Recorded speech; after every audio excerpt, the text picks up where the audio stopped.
자, 첫 번째 뉴스는요? 네, 김문수 전 경기도지사가 어제 이런 주장을 했습니다. 탄핵이 기각돼야 된다고 하면서요. 미르재단과 K스포츠재단은 정당한 통치행위였다라고도 했고요. 또 자신이 주말에 태극기 집회에 참석을 했는데 거기 나온 사람들이 우국 충정이 너무 진지해서 눈물이 났다. 이렇게 밝혔습니다. 다른 건 모르겠는데 눈물이 났다. 네네. 네. 눈물이 많으신 분이네요. 네. 근데 이게 이제 김진태 의원처럼 처음부터 이제 최전선에 나서서 친박 중에 친박, 호위무사를 자처한 분들 분명히 있었죠. 그분들이 아니라 갑자기 지난주인가요?부터 이렇게 주요 인사들, 친박 인사 네네. 중에 그런 발언을 하지 않았던 징계 대상이었던 사람들, 그리고 지난주에는 김문수 전 도지사 같은 경우에는 대선 후보급으로 내부에서 평가받는 분이란 말이죠. 그러니까 이런 분이 직접 나서기 시작했다는 것은 새누리당은 탄핵 기각을 위한 총력전을 시작했다는 뜻이죠. 네. 총력전을 시작한 거죠, 이제. 작년 말하고 올해하고 1월 달,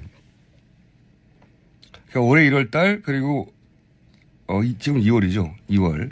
지난주에 여론조사를 각각 보면, 동아일보가 여론조사를 했던가요? 어젠가 그저께는. 대통령 탄핵이 인용돼야 한다 하는 여론은 한 번도 줄어든 적이 없어요. 지난달에도, 이번 달에도. 여론조사는 항상 80% 전후에서 대통령 탄핵해야 한다고 나오거든요. 근데 이제 여론이 바뀐 게 아니라 이분이 여론을 바꾸고 싶은 거고 탄핵을 기각하고 싶은 거죠. 네. 이게 대통령 후보들이 나오기 시작했다는 거는 본인들이 내는 대통령 후보들이 그분들의 지지를 먹고 커야 되니까 한 13%, 15% 정도 되거든요. 지금 탄핵이 기각돼야 된다고 믿는 분들. 이분들이 새누리당의 고스란히 지지층이죠. 그 정도 지지율에 가까우니까. 그래서 새누리당이 현재 탄핵 기각이 목표다. 예. 라는 걸 드러내는 게 이렇게 대선 후보급들. 앞으로 대선 후보급이 더 많이 나올 겁니다, 아마. 네, 원유철 새누리당 전 원내대표도 대선 출마 선언하면서요. 태극기 집회에 참석하겠다. 이렇게 이야기했습니다. 그리고 지난 주말에는 윤상현, 조원진 이런 친박계 핵심 의원들이 대거 태극기 집회에 참석한 바 있습니다. 그러니까 앞으로 더 많이 나올 거예요. 예. 이게 그렇게 해서 헌재 판결에 영향을 주고 탄핵이 기각되도록 만드는 그런 여론을 결집시켜 보겠다. 그런 여론이 결집되지는 않을 거예요. 결집되지는 않겠지만 어쨌든 새누리당은 이때까지는 임명진 비대위원장을 영입해서 이제 쇄신하겠고 잘못했다고 했잖아요. 네네. 근데 지금은 정반대 태도인 거죠. 네. 아무 잘못이 없다. 예, 한 달도 안 돼서 입장이 바뀐 거죠. 네. 자, 주목되는 현상입니다. 새누리당 당론이 된 거예요. 비공개 탄핵을 기각시켜라. 예. 자, 다음 수는요. 네, 관련된 뉴스로 보이는데요. 뿐만 아니라 가짜 뉴스가 지난 설에 굉장히 판쳤다라고 합니다. 관련해서 대통령의 탄핵 관련된 것들은 지금 나온 언론 보도가 모두 가짜라는 식의 이야기들인데요. 아파트 우편물에 신문지 같은 것이 꽂혀 있고요. 이 내용들은 박사모 등 단체들이 지난 설 연휴 동안 300만 부를 찍어서 전국에 배포했다라고 밝혀졌습니다. 300만 부. 예. 여기 보니까 뭐 노컷 일보 있잖아요. 노컷 일보가 아니라 노컷 일배 이런 게 있어요. 예. 노컷 일보는 진짜로 있거든요. 네. 그리고 기존의 인터넷 극우 매체들도 있긴 있어요. 네. 그렇죠. 내용이 보면. 근데 300만 부는 그 자체는 사실 별 큰 돈이 안 들어요. 300만 부 찍을 수 있습니다. 큰 돈을 들이지 않고도. 진짜 큰 돈이 들어가는 건 이걸 전국에 배포하는 거예요. 이거는 지금 현재 인쇄물 300만 부를 전국의 그 가정에 일일이 꽂아 넣는 그런 배포망이 없어요. 생각해 보시면. 현재 이제 조선일보가 가장 발행 부수가 많고 그 인쇄물로는 그렇게 알려져 있는데 100만 부 단위란 말이죠. 그것도 300만 부를 더구나 설 연휴 기간에 다들 그러니까 기존 배포망을 동원할 수 없다는 말이니까 별도의 비용을 들었다는 거거든요. 이 돈 굉장히 크게 듭니다, 이거. 전국의 차량에 실어가지고, 그리고, 집집마다 자신들이 타겟이 되는 곳에 꽂았다는 거잖아요. 이 돈, 한번 계산해 봐야 되겠네요. 굉장히 많이 듭니다. 이 돈이 어디서 났을까요? 가짜 뉴스를 300만 부를 찍는 자체는 한인 셋을 사면 되는데, 그걸 전국에 배포하는 게 돈이 많이 든다고요. 배달, 집집마다 설 연휴 기간에. 이 돈을 한번 추정해보고, 돈의 소스를 찾아야 됩니다, 이거. 가짜뉴스. 선관위가 나서야 될 일인 것 같은데요. 가짜뉴스니까. 선거에 영향을 주려고 하는 거잖아요, 이게. 결국은. 후속 뉴스가 나올 거라고 봅니다. 네. 다음 뉴스는요?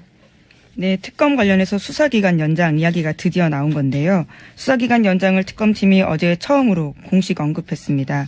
특검은 우병우 전 수석이나 세월호 7시간에 대해서는 이제 막 본격 수사가 들어간 상황이고요. 또 이재용 부회장의 구속영장 재청구를 검토하고 있습니다. 그러다 보니까 이번 달 말까지 사건을 끝내기가 쉽지 않은 상황인데요.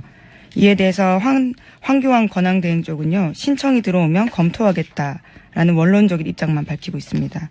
네. 이걸 생각 안 해도 좋겠어요? 신청이 들어오면 생각하겠다. 네. 말이 안 되죠. 진작에 생각이 좋겠죠. 지금 돌아가는 상황으로 봐서는 특검 연장은 절대 안 한다고 해야죠. 네.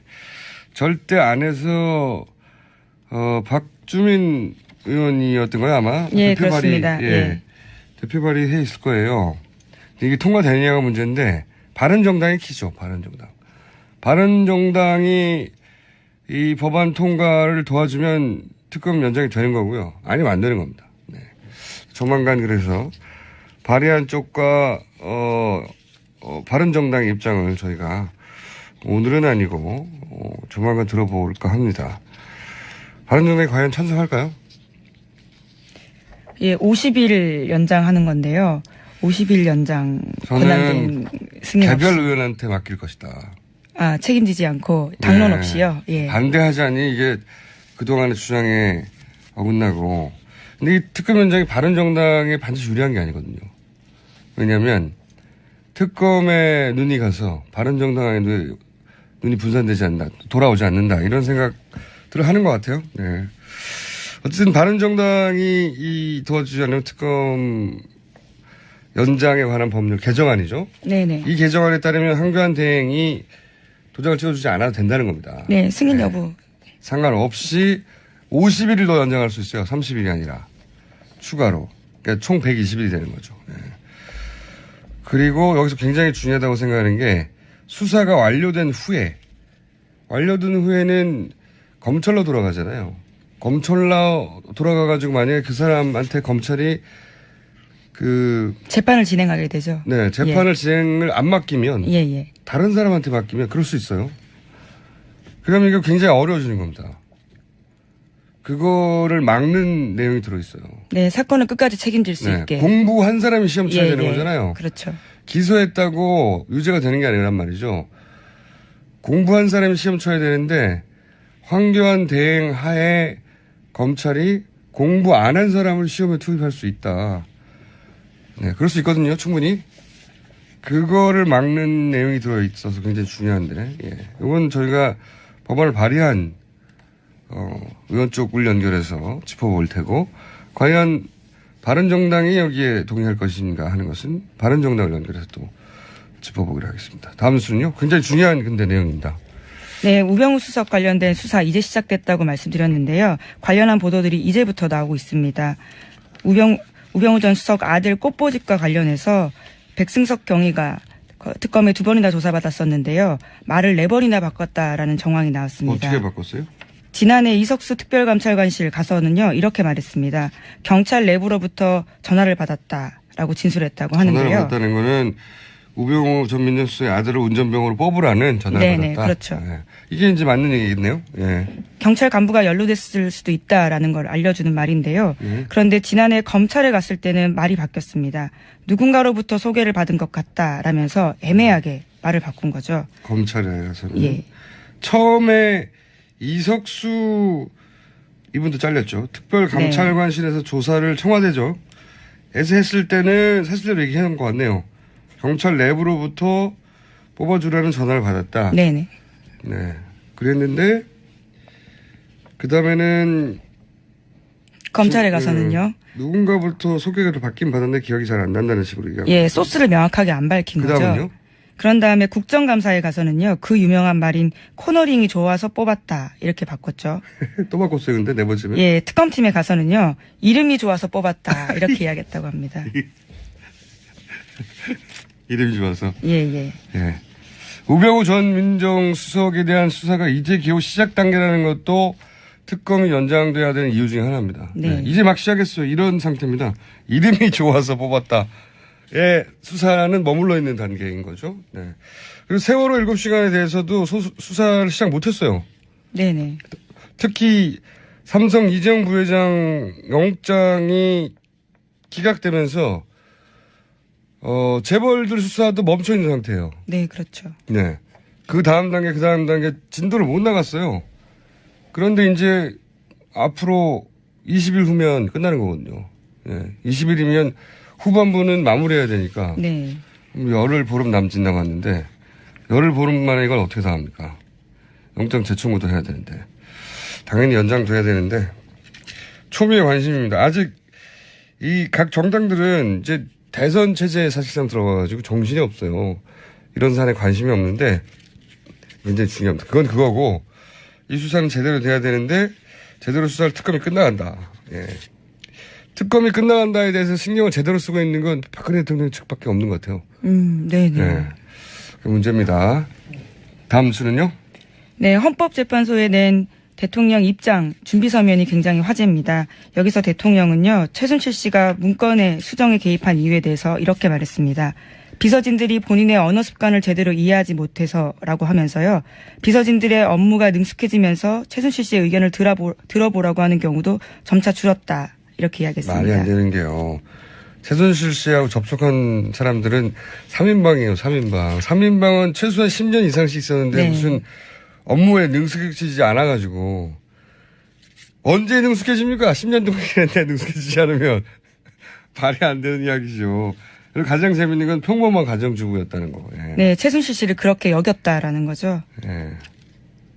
평범한 예전에 녹취록 공개된 거 보면 최순실 씨가 대화를 주도해요. 그리고 박근혜 대통령 의견을 제시하려고 하면 말을 잘라버려요. 그리고 자기가 결론을 내고 막. 그리고 그 회의에 참석한 사람들도 박근혜 대통령이 아니라 이때는 무려 한나라당의 부총재였거든요. 당시에. 일반인이 아니라. 야인 상태가 아니라 부총재였어요. 당에. 네네. 그런데 그 자리에 참석해서 회의할 때 최순실 씨에게 보고를 합니다. 박근혜 대통령 옆에 앉아 있는데 박근혜 대통령의 아버지 박정희 기념관 얘기하는데 보고를 박근혜 대통령 옆에 앉아 있는데 최순실 씨에 한다고요.